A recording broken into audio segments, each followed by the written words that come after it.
J'ai fait 6 courts-métrages, dont 5 en stop motion, avec des marionnettes animées, et un en dessin animé, qui était un peu spécifique. C'était sur, ça s'appelle Son Indochine, sur la guerre d'Indochine. Voilà, c'était mes premières armes dans le dessin animé.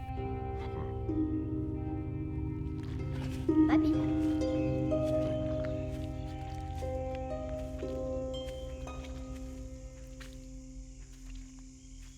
Sur Mémorable, il y a une chose que j'avais jamais faite, c'est de faire parler les personnages. Il y a un tel travail de peinture sur le visage qu'on ne pouvait pas reproduire des masques avec les différents lips, différents mouvements de bouche ou de visage, en retrouvant au bon endroit les mêmes coups de pinceau. C'est quoi ce truc? Encore un cadeau de ta mère? On a ce moulin depuis plus de 20 ans. Quant à ma mère, laisse-la reposer en paix, hein. Oh merde, elle est morte? Tu avoueras quand même qu'elle a toujours eu mauvais goût. Donc il a fallu animer vraiment les têtes et mettre au point un système de rotules pour avoir différentes expressions, donc dans les pommettes, les sourcils et la mâchoire qui bougeait. Puis je suis tombé par hasard sur un peintre américain, Hunter Mullen, qui était un peintre assez figuratif, très précis dans son coup de crayon, coup de pinceau. Et quand la maladie a commencé à le gagner, il a continué à faire tous les jours des autoportraits.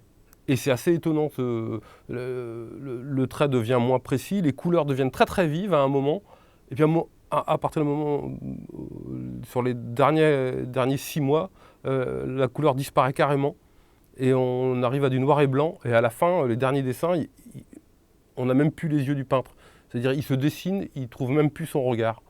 Et je me suis dit oui, c'est comme ça que je vais attaquer ce sujet, je vais me mettre dans la tête d'un peintre qui perd la mémoire. Et donc je suis parti sur un univers de référence de peintres ou de sculptures. Enfin, tout ça baigne dans un univers artistique. Et comme si la seule chose qui lui restait sur les derniers jours de sa vie, c'est son amour pour l'art. Tu n'utilises pas tes pinceaux?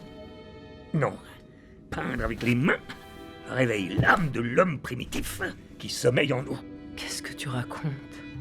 Madame, vous ai-je déjà dit que je vous trouvais très séduisante?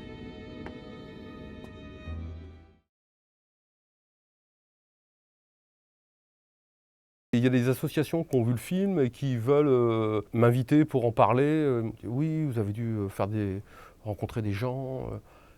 Et j'ai juste vu autour de moi, dans mon entourage familial, très vite j'ai vu comment ça se passait. Et il n'y a pas une maladie d'Alzheimer, c'est vraiment lié aussi à la personnalité de la personne, de sa vie.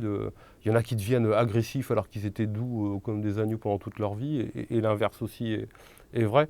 Donc c'est pas du tout un film médical, c'est une vision très personnelle de comment je pouvais imaginer, mais j'ai pas dû taper bien loin du but, parce qu'il y a beaucoup de gens qui viennent me voir à la fin des séances en disant oh, « oui, c'est exactement ça, comment vous avez… » Surtout sur les aidants, sur les personnes qui s'occupent du malade. Ils ont enregistré les voix 1 an avant la sortie du film, donc ils n'avaient rien. Ils avaient juste un petit storyboard. Et donc ils ont découvert le film 1 an après. Ils ont découvert à quel personnage ils avaient donné vie. Ça a été une bonne chose. Ça ancre les personnages quand même dans une certaine réalité.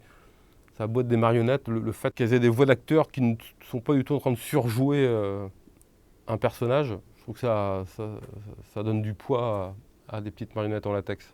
Donc Dominique Raymond, calme, sereine, qui peut aussi s'énerver un peu contre son mari quand il… Et puis André Wims dans ce rôle, il râlait pendant l'enregistrement, et donc il râlait dans le dialogue qu'il devait avoir avec sa femme. tout ça avec des petits pics et de l'humour. Donc il collait bien au personnage. T'as fini avec cette porte? Ça fait 1 semaine que tu n'arrêtes pas de jouer avec. Je te jure, c'est insupportable. Où sont les poissons? Ils sont morts. Morts? Tu as oublié de les nourrir. Oh merde.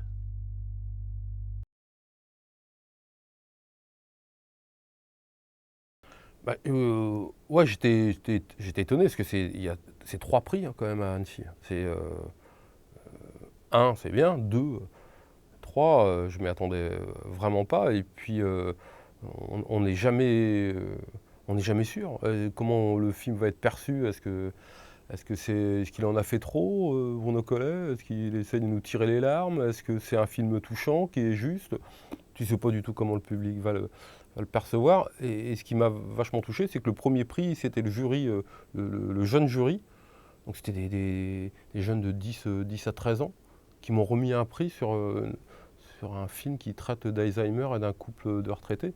Donc déjà, ça m'a vachement touché. C'est peut-être celui qui m'a le plus touché, ce prix. Je me dis, si ça touche le jeune public, bah déjà, c'est gagné. L'avantage du cours, en tout cas la façon, depuis 20 ans, je fais des cours, c'est que France 2, qui a été un partenaire depuis le début, et Vivement Lundi, la production, m'ont toujours laissé quand même une grande liberté. Et plus tu demandes d'argent, plus il faut rendre de compte et plus tu peux te retrouver dans un truc un peu étroit. Je fais des cours parce que je raconte des histoires courtes. Voilà, c'est pas une punition ou. Je crois qu'on a un rapport avec le cours d'animation et le cours de fiction très très différent. Le cours de fiction est quand même une école une école du long. Les cours en animation, il y a de très grands réalisateurs qui ont fait ça toute leur vie et qui n'ont fait que ça et qui n'ont jamais voulu passer au stade supérieur. Donc s'il y a une histoire qui vaut le coup, parce qu'il faut savoir qu'un cours, je pars quand même sur un an et demi de boulot. Sur un long, ça va être plusieurs années. Il faut mieux être motivé et être sûr de son choix. Ouais, le projet de Théodore Géricault, il me travaille depuis un moment. C'est-à-dire, c'est 1818-1820, c'est les 2 années où il va peindre le radeau de la Méduse.